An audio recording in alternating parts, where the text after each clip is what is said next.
Doctor Moya Raigosa está adscrito al CUPA. Presentará la ponencia titulada Desde la obtención de fondos hasta la publicación en revistas indexadas, un proceso duro pero feliz. Él estudió licenciatura en biología en la Universidad de Guadalajara entre el 81 y el 85. Posteriormente estudió maestría en ciencias y entomología en el Colegio de Postgraduados de Chapingo, en México. Se graduó en el 97 del doctorado en entomología de la Universidad Estatal de Columbus, Ohio, Departamento de Botánica y Zoología. Es profesor investigador titular C desde febrero de 2005 hasta la actualidad. El doctor Moya Raigosa se ha desempeñado como colaborador en el proyecto Prostephanus Tractatus in México del Instituto de Recursos Nacionales de Inglaterra del 91 al 92. Fue coordinador del programa de agroecología del Instituto Manantlán de la Universidad de Guadalajara. Desde el 2005 hasta la actualidad es profesor investigador del Departamento de Botánica y Zoología del CUPA. Sus proyectos de investigación han sido financiados por el CONACYT, por el gobierno británico, el gobierno italiano, la National Science Foundation y la Universidad Estatal de Ohio. Es nivel 2 en el Sistema Nacional de Investigadores. Y les recordamos a los asistentes que pueden hacer sus preguntas en el chat que se encuentra en su pantalla. Se les presenta el doctor que nos va a contestar sus preguntas. Doctor, no tenía el gusto de conocerlo. Bienvenido. Adelante con su presentación, por favor. Sí, buenos días a todos y gracias por la invitación.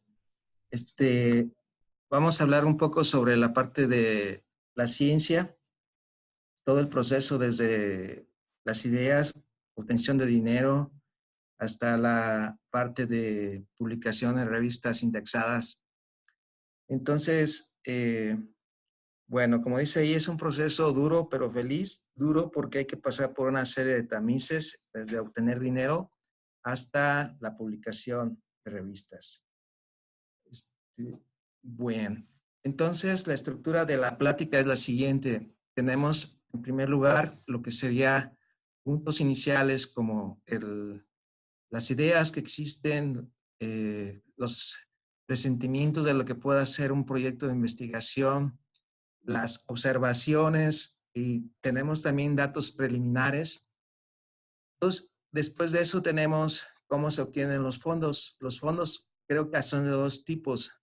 Son para propuestas de tipo nacional o de tipo internacional. Entonces, de eso vamos a hablar un poco más adelante.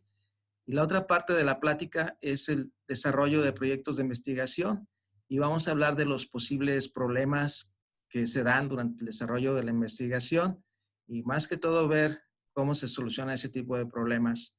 Y finalmente está la parte de la escritura de lo que sería el artículo científico. Esa es la última fase y es de lo que vamos a hablar de estos 4 puntos. Bien, el punto inicial sería varios aspectos, como les había comentado, la idea, la lectura, la observación, datos preliminares. Lo que quiero hacer aquí hincapié es en la parte de la lectura. Afortunadamente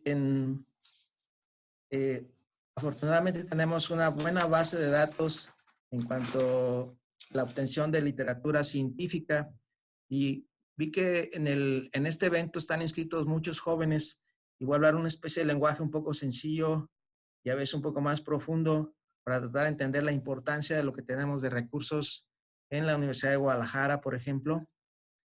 Y tenemos el acceso a la base de datos, lo que se llama el sistema de CONRECYT, que es en la cual la Universidad de Guadalajara pone un dinero junto con otras universidades públicas para obtener artículos en texto completo y poder saber o poder llegar a lo que es ciencia de frontera, es decir, los límites de a lo que no se sabe de la investigación. Gracias a esta base de datos que tenemos acceso en la Universidad de Guadalajara, podemos revisar información de la más reciente sobre el tema que queremos investigar, junto con todas las observaciones, ideas, y con eso pues se logra tener, ahora sí que ciencia de frontera, gracias a esa base de datos. Y lo que es importante es que se revisen esas páginas de CONRECYT continuamente. Eso es una vínculo entre varias universidades, incluyendo la UNAM, UDG también, y también CONACYT pone una parte de ese financiamiento. Entonces, quiero resaltar la importancia de la lectura, porque las ideas en ciencia no vienen de la nada, vienen en base a la lectura de lo que se ha publicado en los últimos tiempos, ¿no? Bien, después de eso, hay que buscar, se tiene todas las ideas, todo junto, lectura, y hay que escribir para conseguir dinero. Creo que hay dos tipos de dinero. Dinero, yo lo llamo dinero fácil, es a través de fundaciones internacionales, puede ser gobierno mexicano con gobiernos extranjeros, no sé, gobierno británico, gobierno italiano, gobierno con Estados Unidos. Dinero fácil porque es fácil más que todo de comprobar ese dinero. Después viene, le llamo dinero difícil, que es un poco más difícil de comprobar. No es que las universidades tengan que quieran ser el proceso más duro, sino que son reglas que piden, por ejemplo, Hacienda y toda esa parte. Y lo que ocasiona a veces es que sea un proceso un poco duro para la parte de investigación. Entonces, ese dinero que le llamo difícil, la mayoría de todas las fundaciones se basa en estos argumentos. Se puede conseguir dinero a través de esas fundaciones como CONACYT, por ejemplo, o fondos sectoriales, a través de preparar este tipo de propuestas. Se tiene éxito generalmente cuando se abordan los problemas con grupos de investigación, no de forma individual, sino a través de grupos, y son ideas que tienen que tener varios requisitos. Uno, que sean novedosas, otro, que sean originales, ese tipo de ideas que sean originales, que sean de alto impacto para la sociedad o para el punto de interés, y que tienen una metodología bastante robusta. A través de las secciones que se desarrollan, cada fundación tiene su propio reglamento, pero lo que se espera que uno vea como evaluador en un resumen es que se sabe qué se espera hacer de ese trabajo, porque es original. Todo debe ir dentro de ese resumen y cómo efectuarán ese trabajo, con qué cuentan para hacer ese trabajo en cuanto a infraestructura y todo eso, esa universidad o esa institución. Después viene una sección de antecedentes en la cual se pone la importancia que se debe realizar, o sea, por qué es importante el estudio. Después se plantea la hipótesis, que puede ser una hipótesis afirmativa o en forma de pregunta. Después se ponen las metas del trabajo. Otra parte sumamente importante que casi nadie le hace caso, pero de ahí se basan mucho los evaluadores de las propuestas, es la parte de metodología científica, la metodología que existe en el trabajo, en la propuesta. Se espera que sea muy clara, muy precisa y el riesgo sea menor para que tengan éxito ese trabajo. No, a veces se estila que se pongan incluso las pruebas estadísticas para poder lograr ese trabajo. Después de eso viene la parte, se ponen sus referencias, es decir, la literatura citada, y normalmente se usan referencias. Si se pueden poner referencias de uno mismo, digo, de los trabajos que se ha hecho en los últimos años, sería mucho mejor, porque a los evaluadores les da confianza que ese dinero tiene el grupo de trabajo la capacidad de poderlo gastar en cosas que ya han sido probadas de frontera. El otro punto serían la infraestructura que se cuenta. Es decir, aquí es muy importante que incluir toda la parte de lo que uno tiene como institución, de cualquier tipo, desde equipos para hacer estudios moleculares, en caso de ciencias de biología o agropecuarias, o cualquier otro tipo de infraestructura que se tenga para otro tipo de áreas también. Y luego las programas de actividades se establece a través de etapas, puede ser por una serie de años. Y finalmente viene la parte del dinero, del presupuesto. Normalmente se debe pedir aspectos o puntos que no se tienen en la institución para poder lograr y conseguir ese dinero. A veces las propuestas se ve que están llenas, por ejemplo, de congresos, y es donde no les gusta mucho a los evaluadores ese tipo de financiamiento, porque se ve clara, a veces se ve que es dinero para, es decir, difusión más que todo el trabajo. Bien. Después viene la parte de desarrollo del proyecto y es lo que yo quería hacer hincapié en algunos puntos. El primero es la parte de planear las cosas, hacer cosas que se van a hacer, que se pueden hacer con el equipo existente. Una estrategia que se puede tomar es cuando no se tiene eso en una institución como una universidad, por ejemplo, lo que se hace son convenios, o sea, se ha dado resultados, es trabajar con equipos de otras partes del mundo en la cual tienen esa infraestructura y uno no necesita comprar, no sé, un equipo, una maquinaria carísima, si uno puede hacerlo a través de con otro investigador de otra universidad donde sí tienen ese equipo y todo el mundo sale beneficiado en ese aspecto, estudiantes, el equipo de trabajo, sin gastar dinero para hacer ese tipo de trabajo. Y sale trabajos con mejor calidad. Eso sí hay que buscar a los mejores del mundo para hacer ese tipo de trabajo, ¿no? El otro punto que normalmente ocurre, los posibles problemas cuando se está desarrollando ya el proyecto, es que no se tiene, por ejemplo, experiencia para las técnicas. Un ejemplo que se da en caso sería la parte molecular, con esos estudios de PCR, por ejemplo. O no se tiene el equipo o no se tiene la habilidad para poder desarrollar ese tipo de técnicas. Un aspecto que es como una sugerencia es que se hacen experimentos en grandes, o sea, se hace un diseño y se hacen grandes experimentos con gran inversión, pero siempre es mejor hacer experimentos pequeños, es decir, experimentos pilotos o pre-experimentos para saber cómo plantear un experimento ya en grande con muchos recursos y mucho gasto de tiempo y energía, ¿no? Después viene otro aspecto que es conflictos y responsabilidades que normalmente ocurre. Y a los estudiantes de maestría y doctorado, aquí, por ejemplo, tenemos la idea de que deben ser primeros autores en todos los artículos publicados, pero para poder ser primer autor, como en todas partes, maestría o doctorado, tiene que trabajar casi en todos los puntos para desarrollar el proyecto ese estudiante.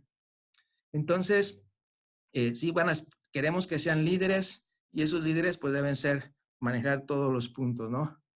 Otro punto que es muy común en los experimentos, un problema, le llamamos la falta de réplicas o el bajo tamaño de muestra. Y eso se puede aplicar a varias áreas del conocimiento, ese tipo de problemas.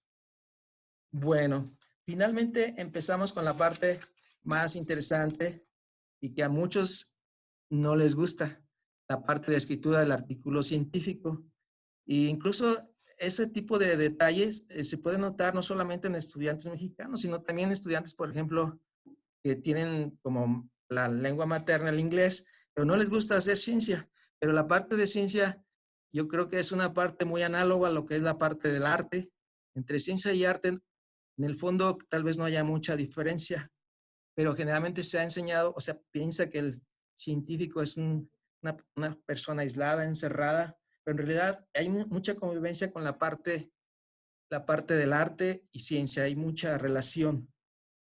Una sugerencia para comenzar a hacer este proceso es que primero cualquier proyecto, estudiantes de cualquier nivel o investigadores, sería tener gráficas y tablas, ya el producto que se obtuvo de esos resultados. ¿Por qué digo eso? Porque ya con gráficas y tablas, con los datos, hace que la idea no sea tangencial, es decir, que empiece a pensar la persona en otro tipo de factores y solamente se concentra en sus datos y no en otros factores que en realidad no tienen que ver nada. Porque lo que sí hacen los árbitros es revisar que lo que uno está escribiendo tiene relación en todos los aspectos. Es una forma de evitar ser tangencial. Para lograr hacer la parte, bueno, todos sabemos que lo que es las secciones de materiales y métodos y resultados son muy duras, muy estrictas, pero la parte que es bastante artística es la parte de introducción y discusión. Y viendo los problemas que con estudiantes de posgrado, creo que les cuesta mucho trabajo esas dos partes, introducción y discusión, pero realmente hay una conexión entre estas dos partes y lleva mucho de la parte subjetiva cada persona tiene una idea de cómo formar, aunque tengan los mismos datos, todos los estudiantes, cada persona va a salir con una introducción y discusión quizás diferente, porque entra mucho la subjetividad, pero ese es parte del punto que les comento artístico, de que cada persona piensa diferente y lo que buscan, en pocas palabras, todos los revisores en un artículo, es que se construya una historia atrayente a todo el público lector. Entonces, si hace una historia toda confusa, no va a interesar a nadie. Entonces, tiene que ver fluencia, secuencia de ideas y todo ese tipo de factores que se notan en introducción y discusión. Después de eso, bueno, ya tienes todo eso, ya tienes todo tu trabajo, se terminó, empieza a hacer una serie de borradores. Que yo conozca, nadie escribe a la primera, no le sale a nadie a la primera. Entonces se va a hacer una serie de borradores. Quizás el primer borrador lo hace el estudiante de posgrado, el segundo borrador lo revisa más a conciencia, y siempre hay que estar leyendo en todo este proceso y actualizándose para poder interpretar los datos que tienen las gráficas y tablas. Luego después viene, hasta el último, puede ser otros que duren más borradores, ¿no? La cosa es que la gente va perfeccionando su trabajo y lo va haciendo cada vez más con mayor precisión. Al final tiene un borrador terminado y la sugerencia es que lo manden de su campo a expertos mundiales del tema para que le puedan dar una revisada. Bueno, eso es bastante útil porque ellos piensan quizás de una manera diferente. Ya el quinto borrador, sí hay que pegarlo a lo que son las normas editoriales. He notado, por ejemplo, en algunos casos de lo que sería la parte en algunos casos de posgrado que les piden desde el principio que pongan la revista en que lo van a someter, pero realmente eso no se va a poder conocer hasta el final del proceso. Antes de someter el trabajo, se busca un buen editor en la parte, si no se puede escribir bien el inglés, del inglés, se busca generalmente un nativo. Incluso las revistas preguntan, ¿este trabajo ha sido revisado por una persona que escribe el inglés de forma nativa? Entonces, después de eso, el siguiente paso es, se somete el trabajo vía electrónica, se prepara una carta de presentación para el editor. Todos sabemos que todos los trabajos se van en vía electrónica y llega a un editor. Ese editor, si cree apropiado, lo manda a 2 revisores. Esos 2 revisores tardan un tiempo para dar una decisión. Y la decisión, todos sabemos que son 3 solamente. O lo rechazan, o lo aceptan con correcciones mayores o con correcciones menores. Si lo rechazan, pues no hay más que someterlo a otra revista, buscar otra revista que se pueda meter el trabajo. Hay trabajos que andan brincando de un lado a otro, artículos científicos, pero lo peor que le puede pasar, creo, a un investigador es que caiga pensando que no, su trabajo no sirvió porque no fue aceptado por una revista. Creo que es el máximo error que pueda cometerse. Y más bien es un proceso de aprendizaje, no es un proceso de castigo. Bueno, entonces, supongamos que ya fue aceptado el trabajo y como dice la flecha de color un poco más azul, se prepara un argumento que fue aceptado con cambios mayores. Ahorita las revistas generalmente están aceptando con cambios mayores y cuando son mayores es que hay que trabajarle un montón para para reenviar otra vez el trabajo y que sea aceptado definitivamente. Esos cambios mayores se necesita tiempo y tener argumentos científicos para poder debatir o argumentar a favor o en contra de las correcciones de los revisores. Recuerden que los revisores son expertos también del tema en el mundo y son gente que tiene mucho recorrido en todo esto. Entonces, sí hay que tener todos los argumentos científicos para poder aceptar o rechazar un cambio que se le pueda hacer al trabajo que ya está aceptado casi. Una vez que está aceptado, pues ya se manda el editor la carta que se aceptó definitivamente. En ese momento el trabajo está en prensa, solo esperando para poder ser publicado, ¿no? Bueno, entonces hay revistas que usan criterios para rechazar un artículo sin enviarlo a los revisores. Puede ser que el trabajo esté fuera de foco, es decir, fuera del reglamento de la revista, que no sea novedoso. Realmente es muy castigado cuando el trabajo no es novedoso. Es factor de rechazo eso. El factor de rechazo es de que no sea novedoso es muy alto. Entonces hay que buscar siempre los trabajos, cuando uno lo plantea, que nadie lo haya hecho, que sea original completamente. También puede ser motivo de rechazo sin enviar todavía, es que sean datos muy preliminares y son preexperimentos realmente. Y otro factor, lo señalan las mismas revistas, es la escritura, que esté mal escrito en inglés. Eso es, sabemos todos que el idioma que se usa en ciencia que domina es el inglés, ¿no? Por eso es que hago hincapié en esa parte. Bueno, los derechos de autores en artículos científicos. Quise tocar este punto porque a veces es un punto de conflicto de intereses. Es importante porque todos quieren estar, o todos queremos estar en un artículo científico, pero la pregunta es, ¿quién lo merece estar? En la parte en las ciencias biológicas, se utiliza, y agropecuarias, que es por méritos. En otros países se puede utilizar que es por orden alfabético o por otras situaciones, o incluso culturales. Pero en lo que es en biología se utilizan criterios de tipo solamente por méritos. Y para ver esos méritos se calcula qué hicieron cada quien. Se puede hacer incluso una lista. Entonces, esos méritos es de quién tiene la área, quién dio la área original, quién hizo el diseño del trabajo, quién realizó el estudio, quién obtuvo el financiamiento y quién escribió el artículo. Si las gentes no están involucradas, o sea, todos los autores, en por lo menos 3 de estos factores, no se puede considerar, según reglas éticas, como autor de un trabajo. Ahora, la posición de los autores, como habíamos platicado, la idea es que el estudiante de posgrado, por ejemplo, maestría y doctorado, sean primeros autores. Es como un proceso de formación, y que logren lo que se llama la famosa independencia, que cuando salgan, ser independientes para poder lograr sus propios proyectos, sus propias metas como investigadores futuros. Ese es el principal objetivo. ¿Y quién debe ir en agradecimientos? Pues normalmente se pone todas las demás personas que no cumplieron ese requisito. Según las reglas éticas, algunos pueden ser quien donó el dinero, quien puso solamente el dinero, en vez de ir en agradecimientos, quien prestó una máquina o algo así en agradecimientos, pero si no reúne esos varios requisitos, según las reglas éticas, hay varios autores que lo dicen, incluso puse una cita de Dale al final de esta diapositiva.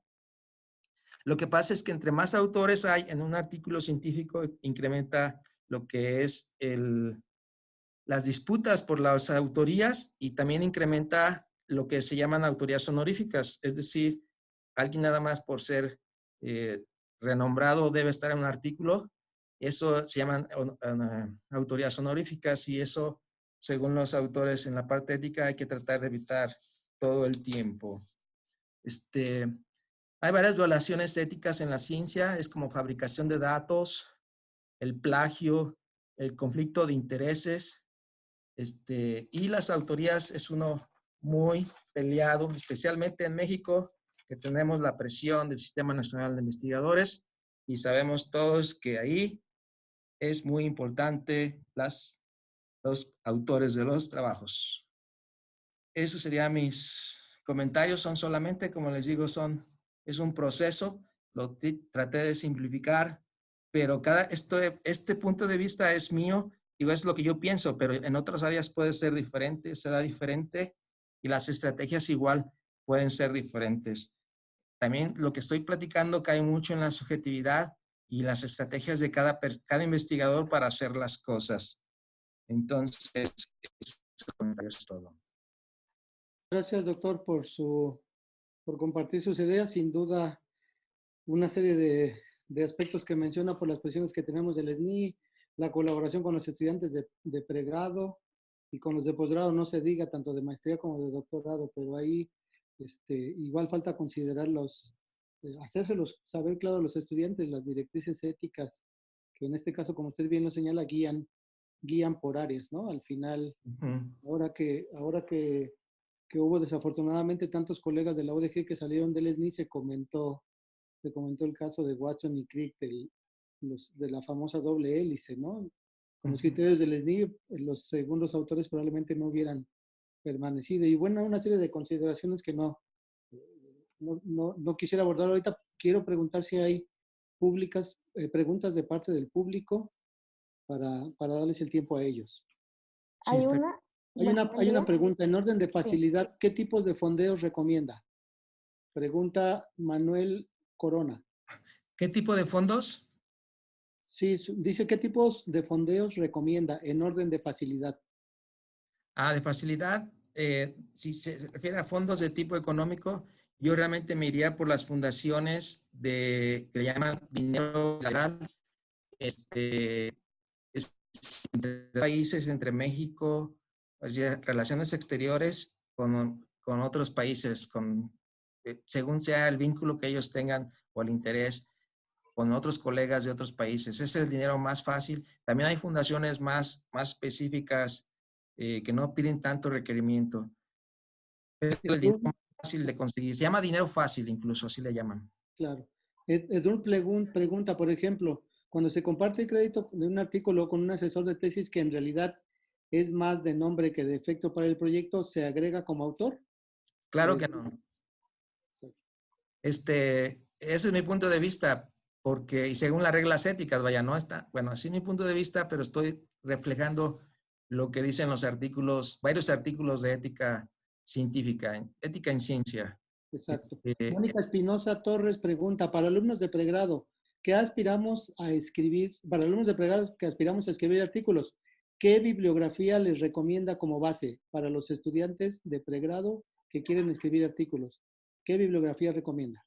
De base que si les interesa un tema, abordar primero, yo les sugiero que aborden los libros. O sea, los libros, ¿por qué los libros?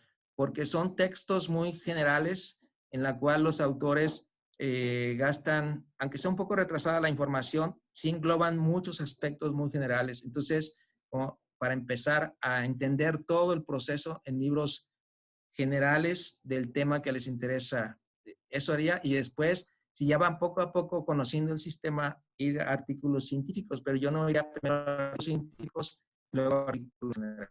Primero general todo y luego va a lo más específico.